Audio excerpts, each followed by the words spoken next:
So that one's called the Purple.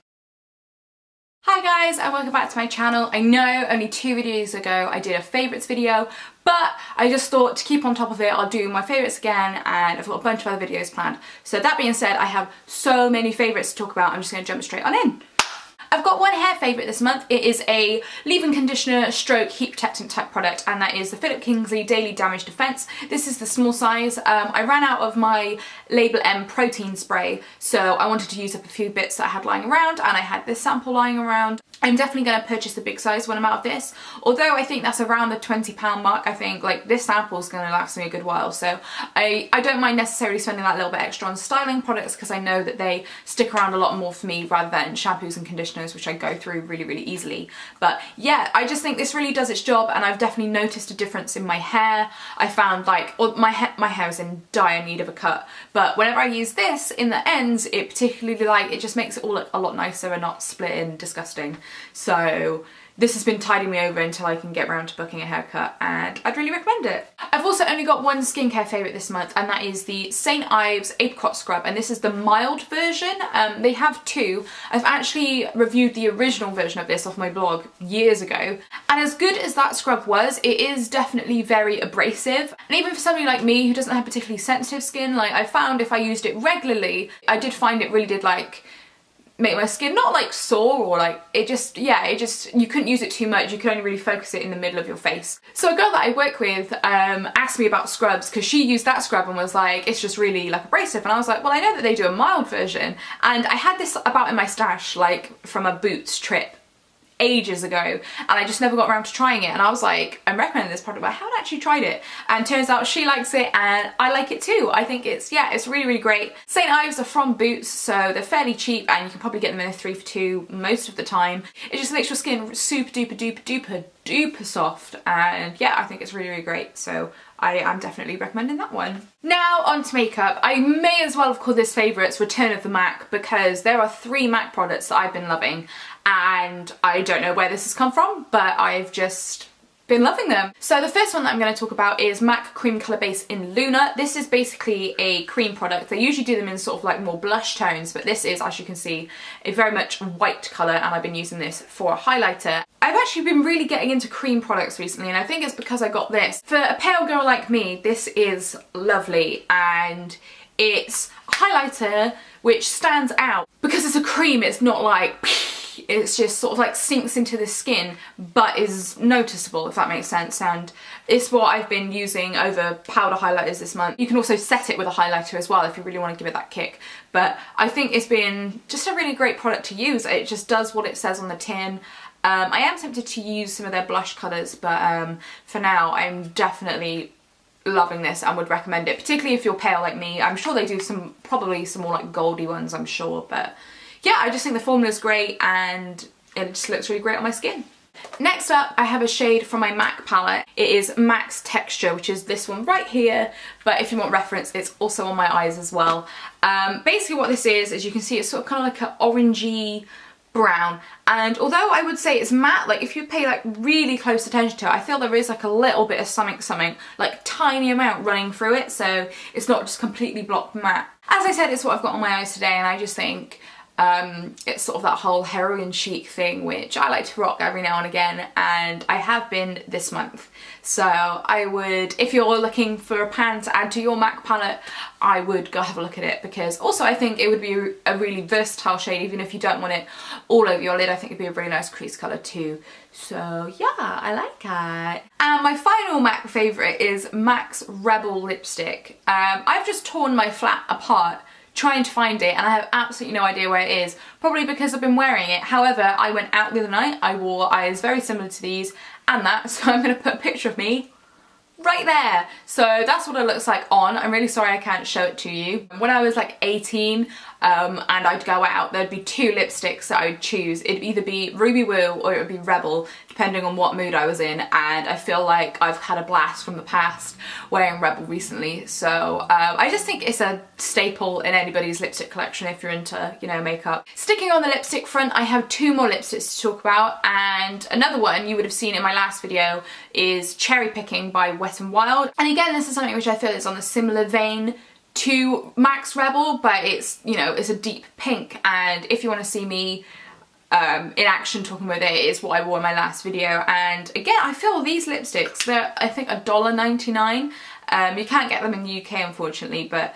they're just fantastic. I think these are award-winning lipsticks. I mean, yeah, the packaging isn't much, but you're paying $2 for a cracking lipstick inside. So this is the shade I've been really, really loving, and if you can ever get your hands on these, I would. But yeah, this is a fantastic lipstick. I love this colour, it's great. And speaking of cheap lipsticks, this one is £2.30. This is from Essence. This is from their long-lasting lipstick range, and the colour is Natural Beauty, which is number 7. And this is, again, it's sort of like that muted purple type colour, which I'm loving at the moment and a lot of other people are loving, but because of the formula, it's like not so matte and full on. You can definitely pop it on without having a mirror, and it just works, you know. And I've been reaching for this over my more higher end lipsticks, which are of a similar vein, and this is £2.30, and I got it from Wilko. Going back to eyes, I have a mascara favourite, and that is Rollerlash by Benefit.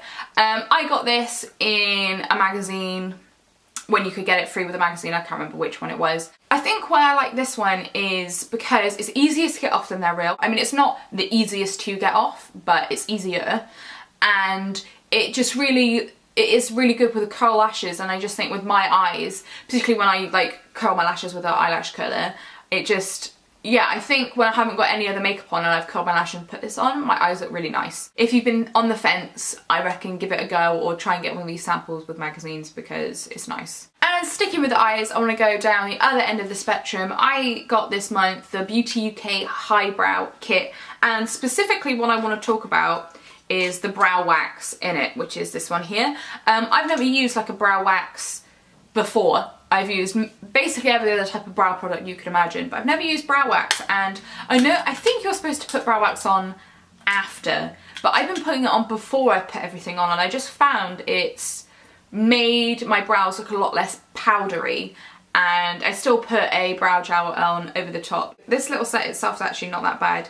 I used a darker colour. I would say it's a smidgen too warm, but you know, for I think it's a couple quid, that's not that bad at all. So yeah, brow wax is changing my life. I'm almost done. I've got a few base products I want to talk about. First of all, I want to talk about the Lancome Teint Idole Ultra 24-Hour Foundation. This is my party foundation. Party foundation meet YouTube. YouTube meet my party foundation. This month, as you've probably noticed, I haven't been online that much. I've been really busy and I've had to not be fussed about my makeup, and I actually was entered into a competition where I competed, and I didn't want to fuck around with my face falling off halfway through, so I used this and came through for me. But yeah, I just think it's a good foundation. It is a good foundation, so yeah, I've been appreciating that this month. And last but not least, on the beauty front, I wasn't going to include these because I've had them about a week, but they've changed my life.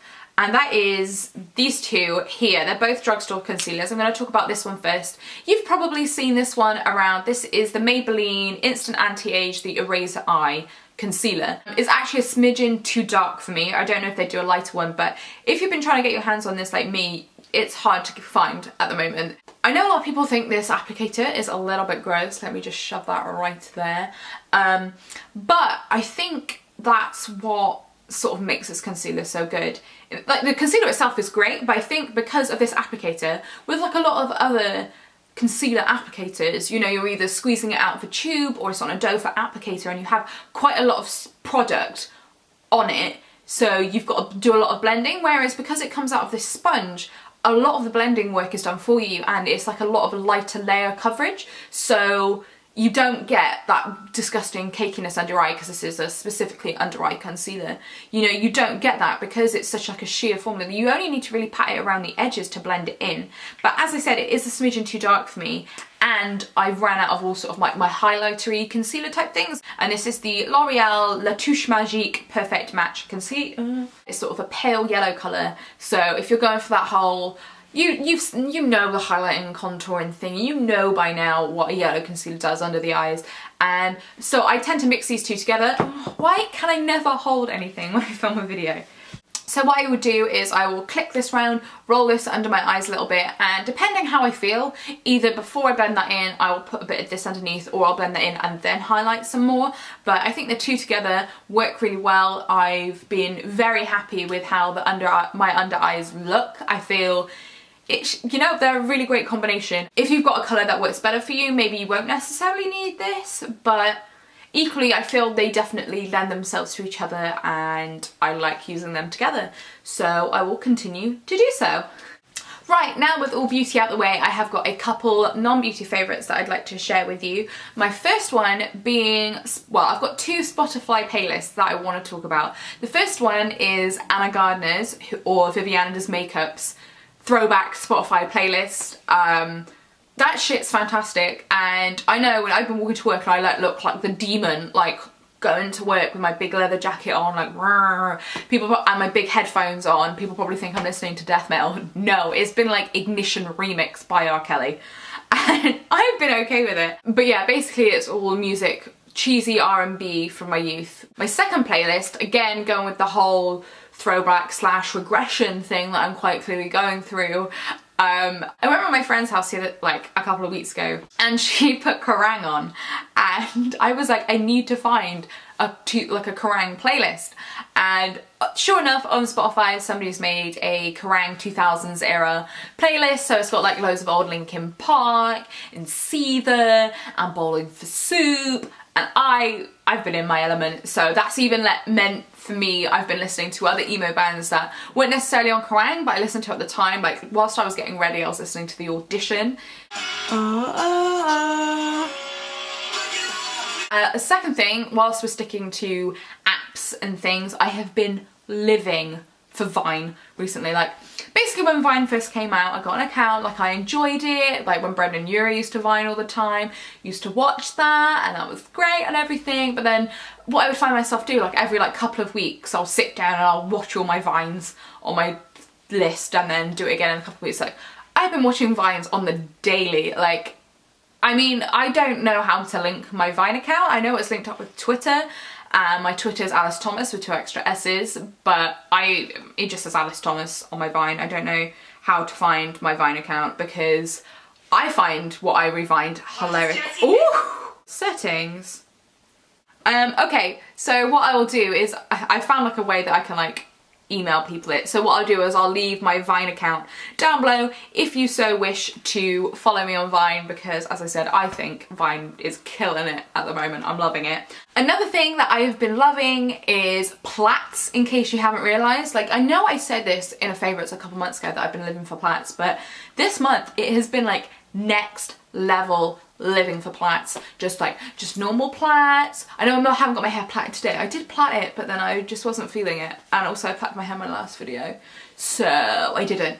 But I've been like doing like French plaits. I've been doing like side. I've just been living for it, and I don't know why. I just think it is nice to, you know, shake things up in the hair section, because I tend to just wear my hair down a lot of the time. But also where I work, I have to wear my hair up, so that's been making that a little bit more fun. But what you've probably all been waiting for is my giveaway winner. If you didn't know, I was giving this away on my last favourites video, and I've got my laptop right here, so I'm gonna go online, look at my comments. I'm gonna do it right now as I'm filming. I'm gonna find a random number generator online. Generate. Number 12. Right, who's number 12? That's gonna be, it's Nad. Yay! Whoosh, whoosh, whoosh, whoosh, whoosh, whoosh, whoosh, whoosh, whoosh, whoosh. Congratulations. Actually, particularly congratulations to you, because you're always actually super nice on my videos anyway, so I'm actually really happy that you won. But yeah, so I'm gonna probably message you as soon as I put this video up and get your details to send this to you. Thank you so much. Anyway, it's gonna be back to scheduled programming this month.